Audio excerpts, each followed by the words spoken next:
அப்பா, நீங்க என்கிட்ட பொய்யே சொன்னதில்லை இல்லையா? அம்மா இறந்துட்டதா சொன்னீங்களே, அது உண்மையா?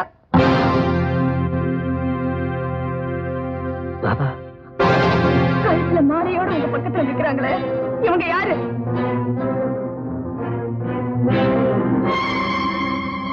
இவங்க உங்க மனைவி தானே? இவங்க என்ன பெத்த தாய் தானே? சொல்லுங்கப்பா. ஆமா, அவனுடைய தாய் தான். பகிரங்கமா அவங்க உங்க மனைவின்னு சொல்ல பயப்படுறீங்களா? ஊரறியா அவங்களுக்கு நீங்க தாலி கட்டலையா? தாதா, அம்மி மிதிச்சு அருந்ததி பார்த்து தான் அவ எனக்கு மனைவியானா.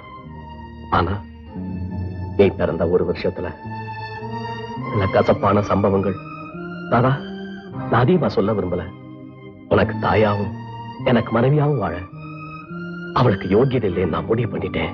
நீங்க ஏன் அந்த முடிவை எடுத்தீங்கன்னு கேட்கக்கூடிய தைரியமோ வயசோ எனக்கு இல்ல.